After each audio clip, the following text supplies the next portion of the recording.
Halo sahabat Direktorat Hukum, ada yang tahu nggak bagaimana proses penangkapan yang sah menurut hukum? Nah, sebelum ke inti pembahasan, mari kita ketahui apa itu penangkapan. Penangkapan merupakan salah satu tindakan awal dalam proses pidana, namun tidak boleh dilakukan sembarangan.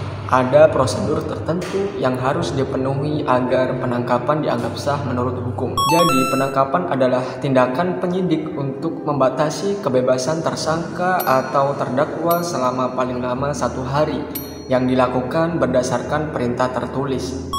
Dasar hukumnya pada pasal 1 angka 20 KUHP.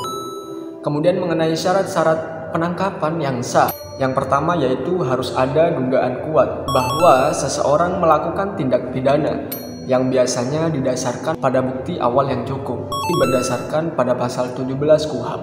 Kemudian yang kedua, penangkapan dilakukan oleh penyidik atau penyidik pembantu dengan menunjukkan surat perintah penangkapan yang menyebutkan identitas tersangka, alasan penangkapan, dan uraian singkat perkara pidananya.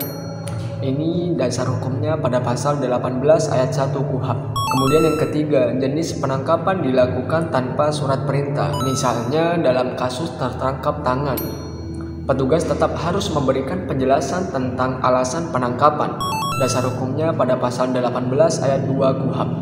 Contoh kasusnya, jika seseorang ditangkap karena dicurigai mencuri, maka petugas harus memberikan surat penangkapan atau jika tertangkap tangan, memberikan alasan secara jelas. Tersangka juga harus diberitahu tentang hak-haknya seperti hak untuk didampingi pengacara. Jadi, penangkapan adalah langkah penting dalam proses hukum pidana, tetapi harus dilakukan sesuai dengan aturan yang berlaku.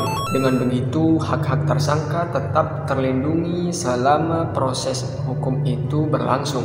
Pastikan kalian tahu hak-hak kalian jika suatu saat menghadapi situasi seperti ini. Sampai jumpa di video berikutnya. Tetap waspada dan patuhi hukum yang ada.